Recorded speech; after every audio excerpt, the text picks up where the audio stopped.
Last ക്ലാസ്സിൽ നമ്മൾ ഈ ഒരു ചാപ്റ്ററിനെ കുറച്ച് കാര്യങ്ങൾ പറഞ്ഞു. നിങ്ങൾക്ക് എല്ലാവർക്കും ഇത് മനസ്സിലായി എന്നാണ് വിചാരിക്കുന്നത്. മനസ്സിലായിട്ടില്ലെങ്കിൽ നിങ്ങൾ എന്തെങ്കിലും സംശയം നിങ്ങൾ ചോദിക്കുക. എല്ലാവർക്കും മനസ്സിലായിട്ടെന്ന് വിചാരിക്കുകയാണ്.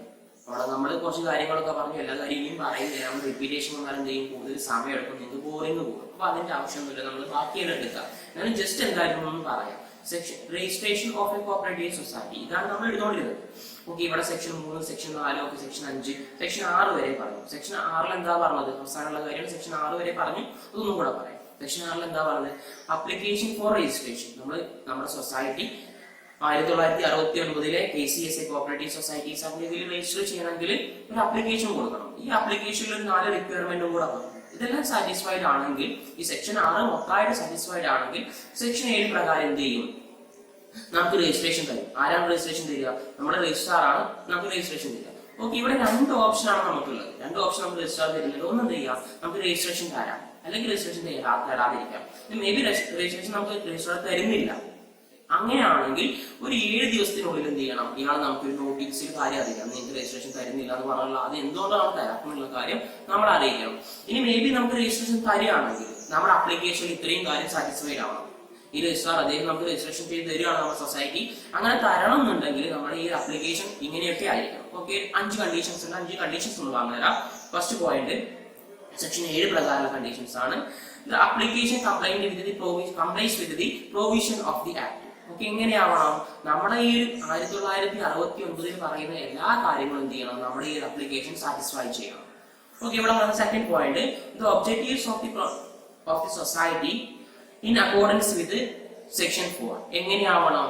നമ്മുടെ സൊസൈറ്റിയുടെ ഒബ്ജക്റ്റീവ് ലക്ഷ്യം എന്ന് പറഞ്ഞാൽ സെക്ഷൻ 4 പറയുന്ന ഒബ്ജക്റ്റീവ് ആയിരിക്കണം. സെക്ഷൻ 4 എന്ത് പറയുന്നുണ്ട്? പ്രിൻസിപ്പിൾ. 7 പ്രിൻസിപ്പിൾ ആണ് സെക്ഷൻ 4 പറഞ്ഞിട്ട് അറിയാം. സെക്ഷൻ 7 ഒരു 4 പ്രിൻസിപ്പിൾ ആണ് പറയുന്നത്. എന്തൊക്കെയാണ് പ്രിൻസിപ്പിൾ? എന്തൊക്കെയാണ്? ഡെമോക്രാറ്റിക് മെമ്പർ കൺട്രോൾ, പിന്നെ വോളണ്ടറി അസോസിയേഷൻ, ഇങ്ങനെ പറയുന്ന 7 പ്രിൻസിപ്പിൾ പറയുന്നുണ്ട്. ഈ 7 പ്രിൻസിപ്പിൾ സെക്ഷൻ 4 പറയുന്നത്. ഈ കാര്യം സാറ്റിസ്ഫൈഡ് ചെയ്യണം. മാത്രമല്ല പിന്നെ സാറ്റിസ്ഫൈ ചെയ്യേണ്ട കാര്യം എന്താണ്? The area of operation of the proposal society and the area of operation of another society of similar type do not overlap. എന്ത് ചെയ്യാൻ പാടില്ല? നമ്മൾ രജിസ്റ്റർ ചെയ്യാൻ പോകുന്ന സൊസൈറ്റിയുടെ അതേ സ്വഭാവമുള്ള സൊസൈറ്റി നമ്മുടെ അടുത്ത് ഉണ്ടാവാൻ പാടില്ല. നമ്മുടെ സൊസൈറ്റിയുടെ ഏരിയ ഓഫ് ഓപ്പറേഷൻ അല്ലെങ്കിൽ അധികാര പരിധിയിൽ അല്ലെങ്കിൽ പ്രവർത്തിക്കുന്ന ഏരിയയിൽ ഉണ്ടാവാൻ പാടില്ല. നമ്മുടെ ഉദാഹരണം പറയുകയാണെങ്കിൽ, നമ്മുടെ സൊസൈറ്റി ഒരു അഗ്രികൾച്ചറൽ സൊസൈറ്റിയാണ്, കാർഷിക മേഖലയ്ക്ക് ഇമ്പോർട്ടൻസ് കൊടുക്കുന്ന സൊസൈറ്റിയാണ്.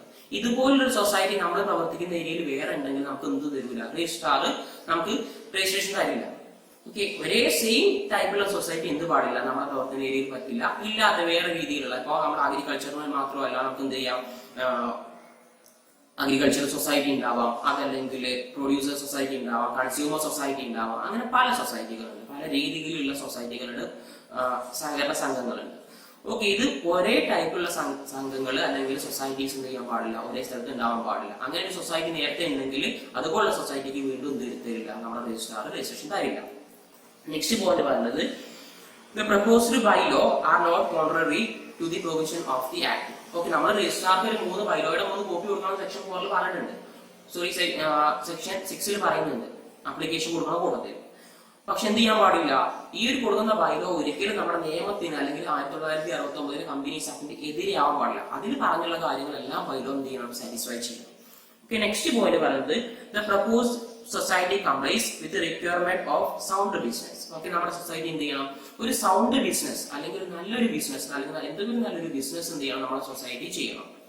അഗ്രികൾച്ചറൽ സൊസൈറ്റി ആണെങ്കിൽ അഗ്രികൾച്ചറൽ ബിസിനസ് അവിടെ ചെയ്യുന്നത്. കൺസ്യൂമർ സൊസൈറ്റി ആണ്, കൺസ്യൂമർ പ്രൊഡക്റ്റ് അവിടെ ഡീൽ ചെയ്യുന്നത്. ഓക്കെ, അങ്ങനെ ഏതൊരു സൊസൈറ്റി ആണെങ്കിലും ഒരു സൗണ്ട് ബിസിനസ് എന്ന നല്ലൊരു പ്രവർത്തനം ചെയ്യണം, സമൂഹത്തിന് ആവശ്യമായ നല്ലൊരു പ്രവർത്തനം അവിടെ കാഴ്ചവെക്കണം. ഇത് ഇല്ലാത്ത പക്ഷം എന്ത് ചെയ്യാൻ പാടില്ല, രജിസ്ട്രേഷൻ കൊടുക്കാൻ പാടില്ല. ഓക്കെ, ഈ 5 കാര്യങ്ങൾ എന്ത് ചെയ്യണം, സെക്ഷൻ 7 പ്രകാരം നമ്മൾ എന്ത് ചെയ്യണം, സാറ്റിസ്ഫൈ ചെയ്യണം. എന്നാൽ എന്ത് ചെയ്യും, നമുക്ക് രജിസ്ട്രേഷൻ തരും, നമ്മുടെ രജിസ്ട്രാർ രജിസ്ട്രേഷൻ തരും. ഇനി ഇങ്ങനെ രജിസ്ട്രാർ നമുക്ക് രജിസ്ട്രേഷൻ തന്നു കഴിഞ്ഞാൽ നമ്മുടെ സൊസൈറ്റിയിൽ കുറച്ച് മാറ്റങ്ങൾ വരും. എന്തൊക്കെയാണ്?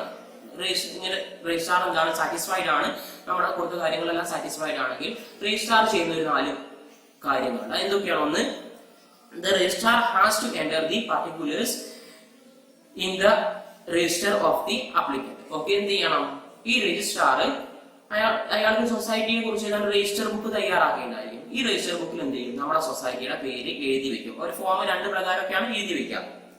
എന്നിട്ട് എന്ത് ചെയ്യും, അത് എഴുതി വെക്കുന്നതോടൊപ്പം തന്നെ നമ്മുടെ സൊസൈറ്റിക്ക് എന്ത് ചെയ്യും, ഒരു സീരിയൽ നമ്പറും കൂടെ തരും. ഓക്കെ, നമ്മൾ പറഞ്ഞ ആപ്ലിക്കേഷനിൽ പറഞ്ഞ കാര്യങ്ങളെല്ലാം സാറ്റിസ്ഫൈഡ് ആണ്.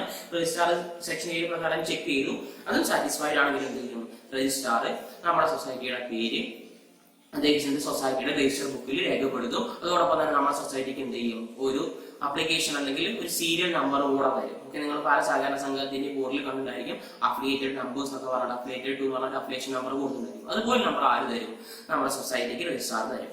ഓക്കെ, പിന്നെ എന്താണ്, ഓക്കെ, പിന്നെ നമ്മുടെ ആപ്ലിക്കേഷൻ എന്ത് ചെയ്യും, സൗണ്ട്നെസ് സ്ക്രൂട്ടനൈസ് ചെയ്യുന്നതോടൊപ്പം തന്നെ പിന്നെ ഇതിനോടൊപ്പം തന്നെ നമുക്ക് ഈ രജിസ്ട്രാർ ഒന്നും കൂടെ തരും, ഒരു രജിസ്ട്രേഷൻ സർട്ടിഫിക്കറ്റിനും കൂടെ തരും. ഇത്ര കാര്യം, 2 കാര്യങ്ങൾ പ്രധാനമായിട്ട് തരുന്നത്. ഒന്നെന്താണ്, നമ്മൾ എന്ത് ചെയ്യും, നമ്മുടെ പേര് സൊസൈറ്റിയുടെ രജിസ്റ്റർ ബുക്കിൽ എഴുതി വെക്കുന്നുണ്ട്, ഒരു സീരിയൽ നമ്പർ തരുന്നതിനോട് കൂടെ. പിന്നെ എന്ത് ചെയ്യും, നമുക്ക് ഒരു രജിസ്ട്രേഷൻ സർട്ടിഫിക്കറ്റും കൂടെ തരും. ഓക്കെ, ഈ സെക്ഷൻ 7 പ്രകാരം ഇത്രയും കാര്യങ്ങളാണ് പറയുന്നത്. ഇനി സെക്ഷൻ 8 പ്രകാരം registration certificate. Okay, registration certificate ആദ്യം സെക്ഷൻ 8 എന്ത് പറയുന്നുണ്ട്, രജിസ്ട്രേഷൻ സർട്ടിഫിക്കറ്റ്. രജിസ്ട്രേഷൻ സർട്ടിഫിക്കറ്റ് പറയുന്നത് ഒരു കൺക്ലൂസീവ് എവിഡൻസ് ആണ്. നമ്മുടെ സൊസൈറ്റി രജിസ്ട്രേഷൻ പ്രോസസ് മൊത്തം സർട്ടിഫൈ ചെയ്തു, അല്ലെങ്കിൽ രജിസ്ട്രേഷന്റെ എല്ലാ റിക്വയർമെന്റും കംപ്ലീറ്റ് ചെയ്തു. ആ രജിസ്ട്രേഷൻ റിക്വയർമെന്റ് എല്ലാം എന്താണ്, സക്സസ്ഫുൾ ആണ്. നമ്മുടെ സൊസൈറ്റി ഇനി എന്താ ഫ്രീ ആയിട്ട് നമുക്ക് പ്രവർത്തിക്കുക എന്നുള്ളതിന് ഒരു കൺക്ലൂസീവ് എവിഡൻസ് ആണ് രജിസ്ട്രേഷൻ സർട്ടിഫിക്കറ്റ്. ഇത് നമുക്ക് ആരാണ് തരിക, നമ്മുടെ രജിസ്ട്രാർ ആണ് തരിക. ഓക്കെ, ഇതിന്റെ കൂടെ എന്ത് ചെയ്യും, രജിസ്ട്രേഷൻ സർട്ടിഫിക്കറ്റിന് നമ്പർ ഉണ്ടായിരിക്കും. മാത്രമല്ല ഇതിൽ നമ്മുടെ രജിസ്ട്രാറുടെ സീലും അദ്ദേഹത്തിന്റെ സിഗ്നേച്ചറും അദ്ദേഹത്തിന്റെ പേരും മറ്റു കാര്യങ്ങളും എല്ലാം ഇയാൾ ആഡ് ചെയ്യും. പോരാതെ നമ്മുടെ കമ്പനിയുടെ പേരുകളും എല്ലാം ഉണ്ടായിരിക്കും ഈ രജിസ്ട്രേഷൻ സർട്ടിഫിക്കറ്റിൽ ഉണ്ടായിരിക്കും. ഈ രജിസ്ട്രേഷൻ സർട്ടിഫിക്കറ്റിൽ എന്തെല്ലാം കാര്യങ്ങൾ ഉണ്ടാവും എന്നുള്ളത് ഒരു ഭാഗം നമുക്ക് വേറെ പഠിക്കാനുണ്ട്. അപ്പൊ അവിടെ കൂടുതൽ നമ്മൾ പഠിക്കും. ഇപ്പൊ ഇവിടെ മാത്രം മനസ്സിലാക്കി സെക്ഷൻ 8 പ്രകാരം തരും, നമുക്കൊരു രജിസ്ട്രേഷൻ സർട്ടിഫിക്കറ്റ് തരും. ഈ രജിസ്ട്രേഷൻ സർട്ടിഫിക്കറ്റ് നമ്മുടെ സൊസൈറ്റി ഇപ്പൊ ഒരു എക്സ്റ്റൻഷൻ നിലനിൽപ്പിലേക്ക് വന്നു എന്നുള്ളതിനുള്ള ഒരു വലിയ തെളിവാണ്. ഇനി സെക്ഷൻ 8A, സെക്ഷൻ 8A എന്താണ് പറയുന്നത്, application to apex society. Okay, നമ്മുടെ സൊസൈറ്റിക്ക് എന്ത് ചെയ്യാം, അപ്പെക്സ് സെക്ഷൻ 8A പ്രകാരം അപ്പെക്സ് സൊസൈറ്റിയിൽ എന്ത് ചെയ്യാം, അപ്ലിക്കേഷൻ അല്ലെങ്കിൽ അവരുമായിട്ട് എന്ത് ചെയ്യാം, ജോയിൻ ചെയ്യാം. ഇപ്പൊ നമ്മുടെ സൊസൈറ്റി ഒരു പ്രൈമറി സൊസൈറ്റി ആണെങ്കിൽ നമുക്ക് ആരോട് അഫിലിയേറ്റ് ചെയ്യാം, ഒരു അപ്പെക്സ് സൊസൈറ്റി അല്ലെങ്കിൽ നമ്മുടെ സെൻട്രൽ കോപ്പറേറ്റീവ് സൊസൈറ്റിയായിട്ട് അഫിലിയേറ്റ് ചെയ്യാം. എന്ന് പറഞ്ഞാൽ നമ്മുടെ ഈ ഒരു ജില്ല മൊത്തം, ഏതെങ്കിലും ഒരു ജില്ല മൊത്തം കൺട്രോൾ ചെയ്യുന്നത് ഒരു മെയിൻ സൊസൈറ്റി ഉണ്ടായിരിക്കും, അതാണ് സെൻട്രൽ കോപ്പറേറ്റീവ് സൊസൈറ്റി. ഓക്കെ, ഇതിന്റെ കീഴിലാണ് എന്ത് ചെയ്യുക, സാധാരണ പ്രാദേശികമായിട്ടുള്ള നമ്മുടെ നാട്ടിൻപുറങ്ങളിലും ഗ്രാമങ്ങളിലെ സൊസൈറ്റികളും സംഘങ്ങളൊക്കെ വർക്ക് ചെയ്യും.